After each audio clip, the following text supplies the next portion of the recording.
വാങ്ങണ കായന്റെ കണക്കൊക്കെ ഞമ്മക്ക് നല്ല ഓർമ്മയുണ്ട്, തെറ്റൂല. ഒക്കെ കണക്കിൽ പിടിച്ചാ മതി. അനക്കിപ്പോ കായ ഇമ്മണി കിട്ടുന്നുണ്ട്, അത് ഞമ്മക്ക് കണ്ടാൽ അറിയാം. അനക്ക് ഇനി വേണ്ടത് ഒരു കല്യാണം. എന്നെ വരച്ച വരയിൽ നിർത്താൻ പോകുന്ന ഒരു പെണ്ണ് പുരയിൽ വന്നാലേ ഈ നന്നാവുള്ളൂ. എനിക്ക് കല്യാണേ പ്രാന്ത് പറയാണ്ടിരിക്കും കാക്ക. എന്നും ഒറ്റാന്തടിയായിട്ട് നടന്ന വയസ്സുകാലത്ത് വീണുപോയ ആരുണ്ടടാ ഒരു സഹായത്തിന്? 3 കെട്ടിയ കുഞ്ഞിക്കാക്ക ഇപ്പോഴും തോണിക്കുമ്പത്ത് കിടക്കണ ഞാൻ കാണുന്നുണ്ട്, ഉപദേശിക്കുന്ന ആള്.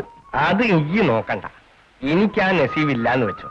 വന്നുവെട്ട പഹച്ചികളൊക്കെ മുമ്പത്തേതിനേക്കാൾ ഹലാക്ക് പിടിച്ചോര്. അങ്ങനെയാ പടച്ചോൻ വെച്ചതെന്ന് വെച്ചാ എന്താ കാട്ടുക?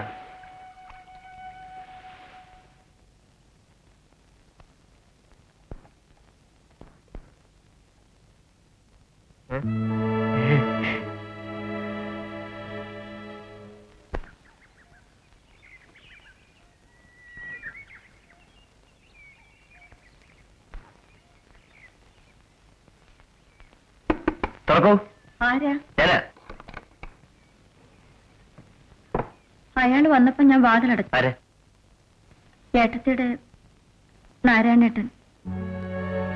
ചേട്ടനെന്ന് അയാളെ പറയാൻ എനിക്ക് അറപ്പാവുന്നു. ചേട്ടത്തിക്ക് സുഖമില്ല, ഉടനെ വരണമെന്ന് പറഞ്ഞാ കേറി വന്നത്. ശുദ്ധ കളവാവും. ഒരു നീല ഷർട്ടിട്ട? അത് മറ്റവൻ ശിവൻകുട്ടി. അവൻ ദൂരെ നിങ്ങനെ കണ്ടപ്പോഴേ തോന്നി പറഞ്ഞൊക്കെ കളവാന്ന്. എങ്ങോട്ടാ? ചുറ്റിപ്പറ്റി നിൽക്കണുണ്ടോന്ന് നോക്കിട്ട് വരാം. വേണ്ട, എന്തും ചെയ്യാൻ മടിക്കാത്ത ആൾക്കാരാ. ഒന്ന് ശരിക്ക് കണ്ടുവയ്ക്കാലോ.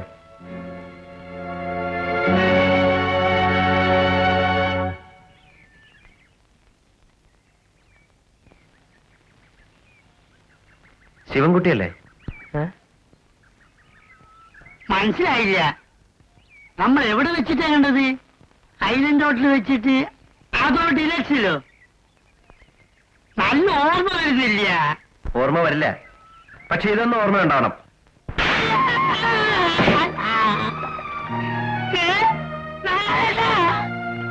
എടോ, ഇനി ചുറ്റോട്ടം കൊണ്ടുവരുത്.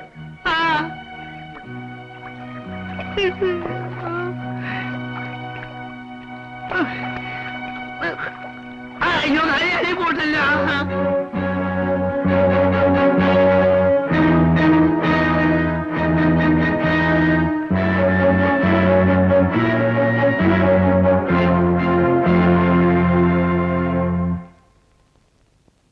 അയ്യോ, എന്റെ ഡയറി കാര്യമായിട്ടുള്ള പല അഡ്രസ്സും ചളി പൂണ്ടുപോയി.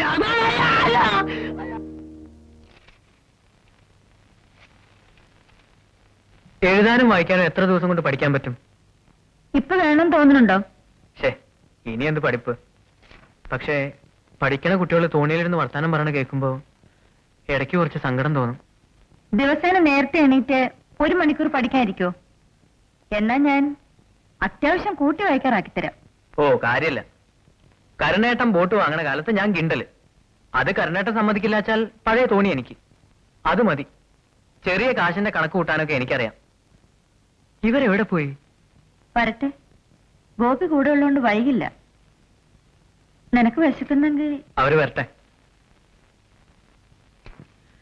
ലോകവർത്താനം പറഞ്ഞ് നേരം വിളിപ്പിക്കാനല്ലല്ലോ മാഷിനെ വിളിപ്പിച്ചത്. എന്താണെങ്കിലും പറ, കാശിനും വല്ല ആവശ്യമുണ്ടോ? വേണ്ട, ജോലി സ്ഥിരമായി, ഓർഡർ കിട്ടി. അത് പറഞ്ഞല്ലോ.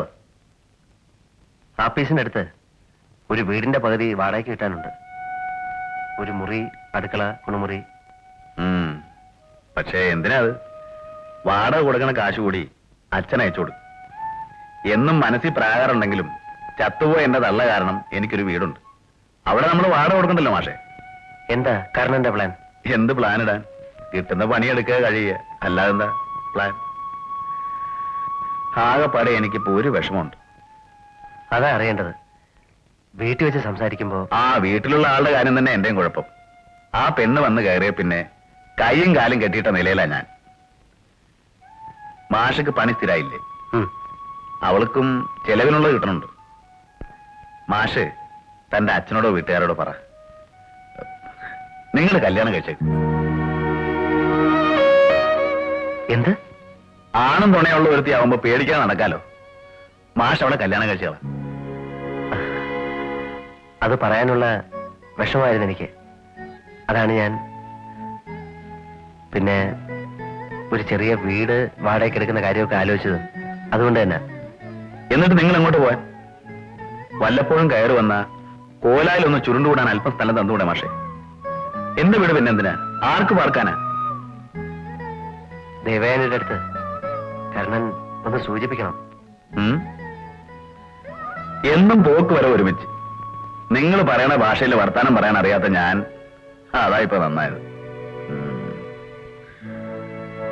അല്ല, പോവാണോ? ഇനി ഉറങ്ങാൻ കള്ള് വേറെ കുടിക്കണം.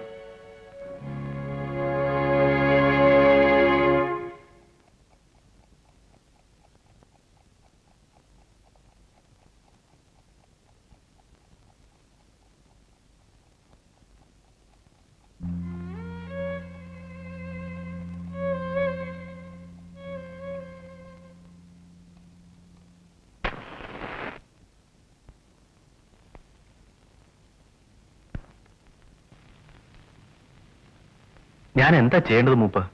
പോലീസിൽ പറഞ്ഞിട്ട് കാര്യമില്ല. പിന്നെ അവിടെ ചെന്ന് തല്ലുപിടിക്ക് നിന്നാൽ കേസ് നമ്മൾ വീക്കാവും. നല്ല വാക്ക് പറഞ്ഞ് കൂട്ടിക്കൊണ്ടുവരാൻ നോക്ക്. കരുണ മാത്രല്ല വേറെ ഒരുത്തരുണ്ട്, കണ്ടാ പാവാ, പക്ഷെ തല്ല് 3 ദിവസത്തിന് ദേഹം എടുക്കാൻ വയ്യണ്ടായി. നേരിട്ട് ഇടപെടാൻ എനിക്ക് പ്രയാസമുണ്ട്. എന്റെ പ്രശ്നം നോക്കണ്ടേ? നമ്മുടെ വാർഡിൽ നിന്ന് ഞാൻ ഇലക്ഷൻ നിൽക്കണമെന്നാ ഇപ്പൊ മൊയ്തൂർ ഭാഷ പറയുന്നത്. അയ്യോ, നമ്മൾ തമ്മിൽ കണക്കും കാശൊന്നും വേണ്ട. ആ, നീ പോയി ടാക്സിയിലിരിക്കെ, ഞാൻ വരാം. നീ കൂടി ചെല്ല്. ചെല്ല്. ഡ്രൈവർ ഗോവിന്ദനെയും എന്തിനും പോകുന്ന 5-8 പണിക്കാരെയും തരാം. കാശൊന്നും ചെലവാക്കണ്ട. വല്ല കള്ളോ വെള്ളോ വാങ്ങിക്കൊടുത്താൽ മതി. എന്റെ കസ്റ്റഡി കിട്ടിയ പിന്നെ വരച്ചവരിൽ നിർത്താൻ എനിക്കറിയാം. പക്ഷെ കരുൺ എന്ന് പറയുമ്പോ എന്റെ ആൾക്കാർക്കൊക്കെ പേടി. എന്നെ പോലെ 4 ആളെ കൂടി കിട്ടിയ അവൻ ചോര തുപ്പി കടവത്ത് കൊക്കിക്കുറിച്ച് നടക്കുന്ന ഞാൻ കാട്ടിത്തരാം. ഞാൻ സന്ധ്യയ്ക്കും പോരും. കുറച്ച് അലുവയും വറുത്തായി കുട്ടികൾക്ക്. ഇളയമേ സോപ്പിടാനാണ്.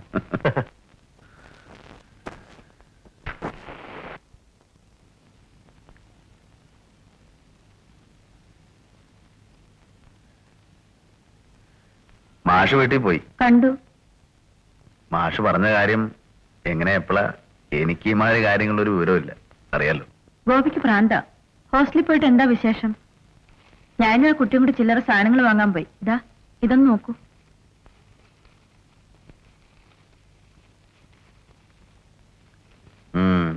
ചെക്കന് പറ്റും. അവൻ എന്തെങ്കിലും വാങ്ങണമെന്ന് വിചാരിക്കും, മറക്കും. ഇത് ചന്ദ്രനല്ല. അവന് ഇഷ്ടമുള്ള വാങ്ങിക്കൊള്ളാൻ പറഞ്ഞ് ഞാൻ കാശ് കൊടുത്തു. കർണാട്ടന്റെ സൈസായത്. 4/4 ശമ്പളം കിട്ടാൻ തുടങ്ങിയപ്പോ നീ ഒരു പണക്കാരെത്തി.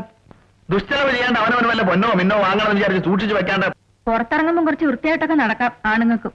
ഓ, ഞാൻ ഓഫീസ് പണിക്ക് പോവല്ലേ?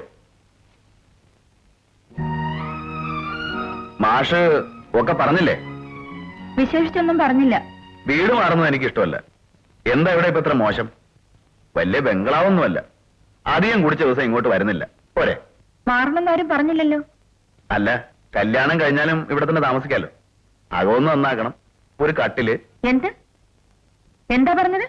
ആരുടെ കല്യാണം? 2 ആൾക്കും പിഴയ്ക്കാൻ മാനുള്ള പണിയുണ്ട്. നിനക്ക് രക്ഷയ്ക്ക് പറ്റിയ ആള് തന്നെയാ മാഷ്. എനിക്ക് ഇങ്ങനെ ഒരു അനുജൻ ഉണ്ടായില്ലോ എന്ന് ഇടയ്ക്ക് വിചാരം തോന്നും. 2 ആളും ശരിക്ക് ചേരും. നന്നായി. ഗോപി, എനിക്കിത് വയ്യ കരുണേട്ടാ. ഗോപിക്ക് എന്താ മോശം? ഇതിലും വലിയ ആര് വരുമെന്നാ മോഹം? പറഞ്ഞോ? വേറെ വല്ലതും കണ്ടുവച്ചിട്ടുണ്ടോ? പെണ്ണിന്റെ മനസ്സല്ലേ, കാണും. പറഞ്ഞോ? അതിനും വിരോധമില്ല. ആരെങ്കിലും ഒരുത്തിനെ ഏൽപ്പിച്ച എനിക്കിതൊരു സമാധാനമല്ലോ. ആരാണെങ്കിലും പറഞ്ഞോ. ഏവനാടിയത്? ഉള്ളത് പറഞ്ഞോ. ഗോപിയേക്കാൾ കേവനാണെന്ന് അറിയേണ്ടത്. ഗോപി വളരെ നല്ല ആളാണ്. പക്ഷെ നേരത്തെ എനിക്കൊരാളോട് വലിയ കടപ്പാട് തോന്നി. ആദ്യം കടപ്പാട്, പിന്നെ മനസ്സിൽ സ്നേഹം. ആരാണ്? പച്ചയ്ക്ക് പറ. ആരാണ് എന്റെ ലൗകികാരൻ? എന്റെ ജീവനും മാനവും രക്ഷിച്ച ആള് തന്നെ. അറിയില്ലേ? കരുണേട്ടൻ തന്നെ.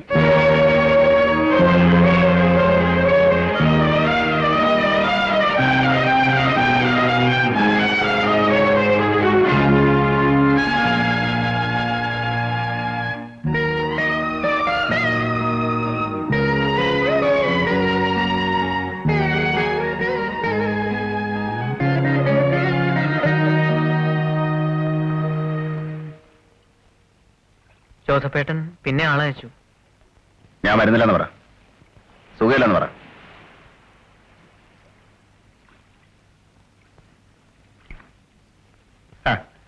ആ കാശ് കളഞ്ഞ കാര്യമേ എടുത്തിട്ടില്ല അമ്മ.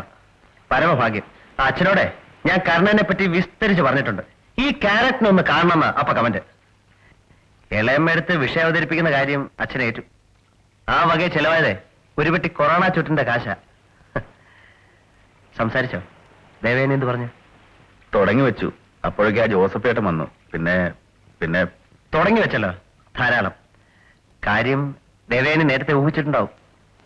ഇതിനൊന്നും അധികം വാചകത്തിന്റെ ആവശ്യമില്ലോടാ. കാരണം ഞാൻ ആ ജയരാനെ ഒന്ന് കണ്ട് വീട്ടിലേക്ക് വരാം. നമുക്കെല്ലാം ഒന്ന് പ്ലാൻ ചെയ്യണമല്ലോ. ആ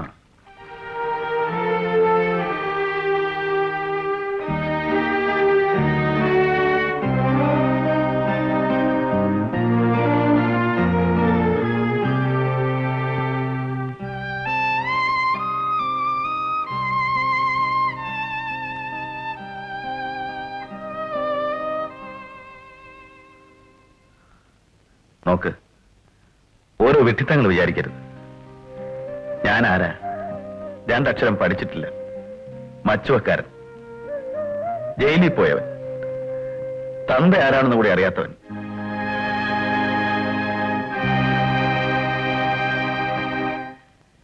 ഡിസംബർ 5-നാണ് ഇക്കുറി അമ്പലത്തിലെ ഉത്സവം. 11 ആന, ഗംഭീര വെടിക്കെട്ട്.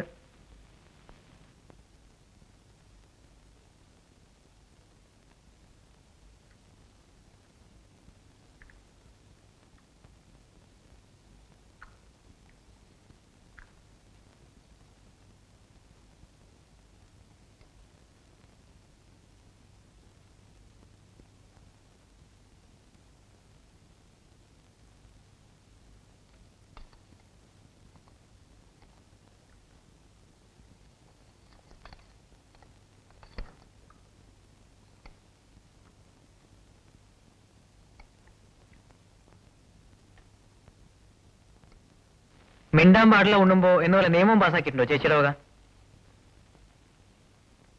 ആർക്കും ഇന്ന് നാവില്ലേ?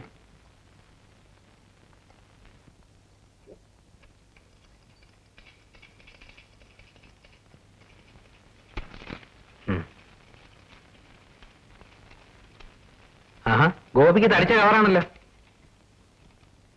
ഓ, അച്ഛന്റെ ആണ്. ഒരു മഹാഭാരതം എഴുതിയിട്ടുണ്ടാവും. പക്ഷെ ഉപദേശം പോസ്റ്റിൽ വരുന്ന കാര്യം പറഞ്ഞില്ലല്ലോ.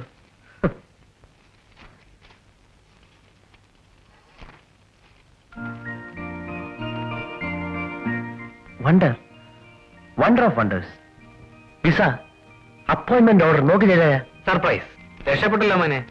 എന്റെ പഴയ ബോസ് നന്നായ ലക്ഷണം ഉണ്ടല്ലോ. നന്നാക്കി എടുക്കാൻ അസാരം കൈക്കറി കൂടി വേണ്ടി വന്നു. കർണന്റെ ഭാഷ പറഞ്ഞ ആ ചരിത്രം പറഞ്ഞാല് പോട്ടെ. ആ പിന്നെ പാർട്ടി വേണം. ഏറ്റു ഇന്ന് വെരി ബിസി. ആദ്യം ഒരാളെ കാണാനുണ്ട്. ശരി. ഇതെന്താണെന്ന് പറയാമോ? Bet, visa papers. ജാതകം നോക്കിച്ചപ്പം ശനിയുടെ അപഹാരം കഴിഞ്ഞ കാര്യം അച്ഛൻ പറഞ്ഞിരുന്നു. കുറച്ചൊക്കെ വിശ്വസിക്കാതെ വയ്യ. നന്നായി, സന്തോഷം. പെട്ടെന്നാണ് ഓരോ ചേഞ്ചസ്. പ്ലാനിങ്ങിലെ വീണ്ടും അല്പം മാറ്റം വേണ്ടി വന്നേക്കും. എല്ലാം നല്ലതെന്ന് വെച്ചാൽ മതി. All for the best. എന്റെ മാത്രം ഭാഗ്യം കൊണ്ടല്ലെന്ന് ഞാൻ ഉറപ്പിച്ചു പറയാം. ജോത്സ്യൻ എന്ത് തന്നെ പ്രവചിച്ചാലും ദേവേനയുടെ പ്രാർത്ഥന കൂടി ഉണ്ട്, ഉറപ്പാ. ഞാനും പ്രാർത്ഥിച്ചിരുന്നു നല്ലത് വരാൻ. വരൂ, നമുക്ക് സ്വരായിട്ട് അല്പം സംസാരിക്കാം.